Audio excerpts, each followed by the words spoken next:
S, ಎಲ್ರಿಗೂ ನಮಸ್ಕಾರ.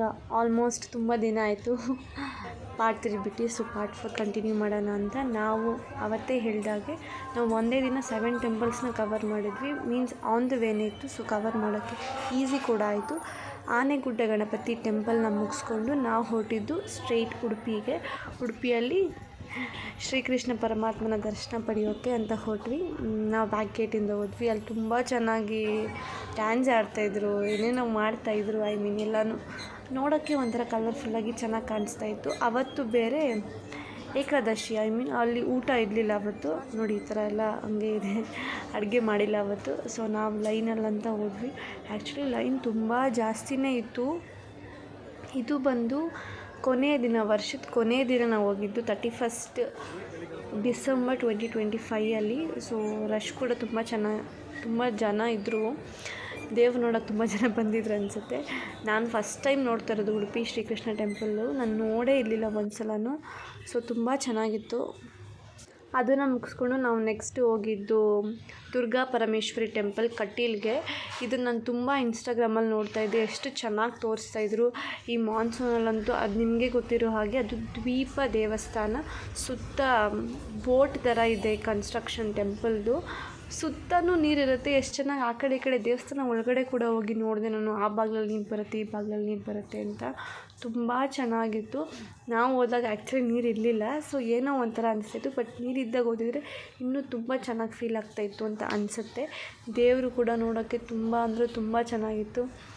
ನಿಮಗೆ ಗೊತ್ತು, ಈ ಕೋಸ್ಟಲ್ ರೀಜನ್ಸ್ ಎಲ್ಲ ಕಡೆಯೂ ಅಷ್ಟೇ ದೇವ್ರು ತುಂಬ ಚೆನ್ನಾಗಿ ಕಾಣಿಸ್ತಾರೆ. ಕೋಸ್ಟಲ್ ರೀಜನ್ಸಲ್ಲಂತೂ ಆ ಹೂವು, ಪ್ರಾಣಿ ದೇವರುಗಳು ಒಳಗಡೆ ತುಂಬ ದೂರ, ತುಂಬ ಅಂದರೆ ತುಂಬ ಚೆನ್ನಾಗಿದೆ. ನೋಡಿ, ಇದೇ ನಾನು ತೋರಿಸ್ತಾ ಇರೋದು. ನೀರೇ ಖಾಲಿ ಆಗಿಬಿಟ್ಟಿತ್ತು ಆ್ಯಕ್ಚುಲಿ. ಸೊ ಇದೆಲ್ಲ ಮುಗಿಸ್ಕೊಂಡು ನಾವು ನೆಕ್ಸ್ಟ್ ಹೋಗಿದ್ದು ಪೊಳಲಿಗೆ.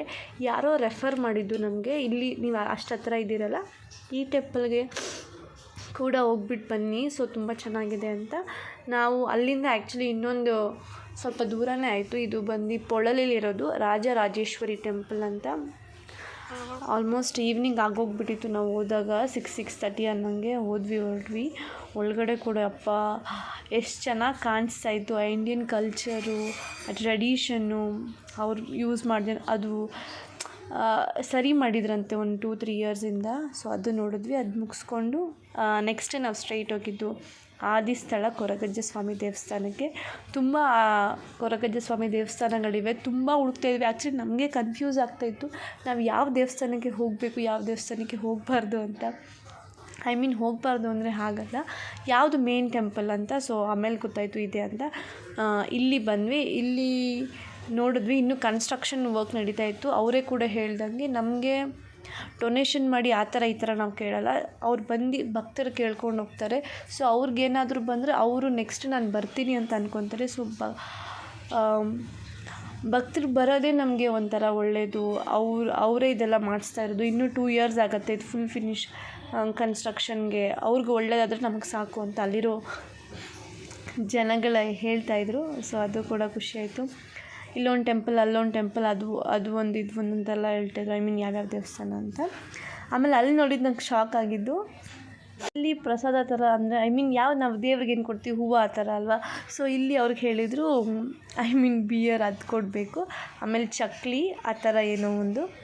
ಸೊ ಅದೆಲ್ಲ ಏನೋ ಕೊಡೋಕೆ ಹೇಳಿದ್ರು. ಆಮೇಲೆ ಪಾನ್ ಬೀಡ ಇದೆಲ್ಲ ಕೊಡೋಕೆ ಹೇಳಿದ್ರು. ಸೊ ತೊಗೊಂಡೋಗಿ ಇಟ್ಟು ನಮಸ್ಕಾರ ಮಾಡಿಕೊಂಡು ಅದನ್ನು ನಾವು ಚಕ್ಲಿ ತಗೊಂಡು ತಿಂದ್ಬಿಟ್ಟು ಸರಿ ಅಂದ್ಬಿಟ್ಟು ಇಯರ್ ಎಂಡಿಂಗ್ ಟ್ರಿಪ್ ಇದು. ಸೊ ಇದನ್ನು ಮುಗಿಸ್ಕೊಂಡು ನೋಡಿದ್ವಿ, ಚೆನ್ನಾಗಿತ್ತು ಅಂತ ಅಂದ್ಕೊಂಡು ಇದನ್ನು ಮುಗಿಸ್ಕೊಂಡು next first day of the year ಥರ 2026ಗೆ ಎಲ್ಲಿಗೆ ಹೋಗೋದನ್ನ ಥರ ಅಂದರೆ ಧರ್ಮಸ್ಥಳಕ್ಕೆ ಹೊರಟೋದ್ವಿ. ಅಲ್ಲಿ ನೋಡಿದ್ರೆ ಒಳಗಡೆ ತುಂಬ ಚೆನ್ನಾಗಿ ಡೆಕೋರೇಷನ್ ಮಾಡಿದರು. ಇದೆಲ್ಲ ನೋಡಿಕೊಂಡು ಕುಕ್ಕೆಗೆ ಹೋಗಿ ಅಲ್ಲಿ ಸುಬ್ರಹ್ಮಣ್ಯ ಸ್ವಾಮಿನ ನೋಡಿಕೊಂಡು ಮನೆಗೆ ಹೊರಟ್ವಿ ನಾವು. ಈ ವ್ಲಾಗ್ ನಿಮಗೆ ಇಷ್ಟ ಆಗಿದ್ರೆ ಲೈಕ್, ಶೇರ್, ಕಮೆಂಟ್, ಸಬ್ಸ್ಕ್ರೈಬ್ ಮಾಡಿ ಇಂಪನ ಚಾನಲ್ನ. Thank you.